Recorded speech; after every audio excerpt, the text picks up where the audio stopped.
Xenosystems Fragments. Laffer Drift. Nickland. Narrated by Skeptical Waves. One dark and fearsome crag, half lost among the Himalayan mountain range of uncleared obligations stretched out before this blog, is a promise to devote a post, or several, to Mencius Moldbug's neocameral regime model. The opportunity to make a small payment against this debt having arisen, I am eagerly seizing it.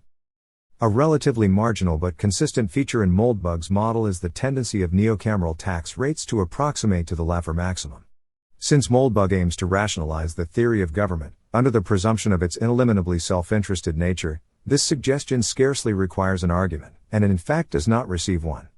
Government will always tend to maximize its resources, and Arthur Laffer's graph of optimum revenue-raising tax rates seems to show the way this is done. A neocameral regime tends the economy of a country exactly as a farmer tends a herd of animals, without ever forgetting that ultimate redemption occurs in the abattoir. There is a problem with this assumption, however, which is that the very idea of a Laffer maximum tax rate is incomplete. By coordinating tax rates, on the x-axis, with tax revenues, on the y-axis, the Laffer curve demolishes the crude economic intuition that revenue rises continuously with tax rates.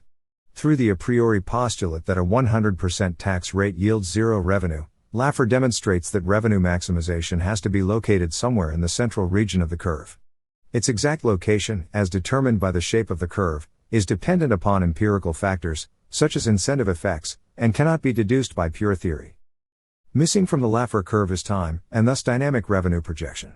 This is especially important to the neocameral model, since a central failure to be rectified through reactionary democracy suppression is the systematic heightening of time preference, or collapsing economic time horizons, with which democracy is inextricably bound. The neocameral state is justified by its capacity for time-extended economic rationality, and this is not something that the simple Laffer curve can reflect. Adding time to Laffer graphs is not a complex task. All that is required is a multiplication of curves, constituting a time series, with each curve corresponding to a time horizon. Rather than a single curve, such a graph would consist of a 1-year curve, a 2-year curve, a 3-year curve, and out to whichever extended prospect was considered appropriate. If levels of taxation were irrelevant to economic growth rates, then each curve would be identical, and this exercise would lack all significance. If, alternatively, taxation affected growth in a predictable direction, then the Laffer curves would steadily drift as time horizons were expanded. To begin with the improbable case, assume that extraction of resources from private property owners tends to increase economic growth. Then each successive Laffer curve would drift to the right as the tax base expands under the beneficent impact of lavish government spending. A small and efficient government, by depriving the economy of its attention, would steadily shrink the tax base relative to its potential, and thus reduce the total level of takings as a function of time.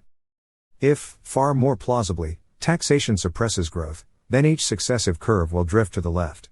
The Laffer maximum tax rate for a 1-year time horizon will be revealed as ever more excessive as the horizon is dilated, and the shortfall of the depredated economy is exposed with increasing clarity. The more extended the time horizon, the further to the left the dynamic Laffer maximum has to be.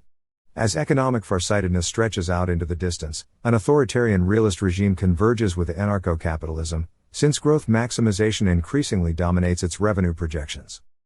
Of all the reasons to distrust the neocameral model, an intrinsic tendency to short-term Laffer max revenue raising cannot be among them.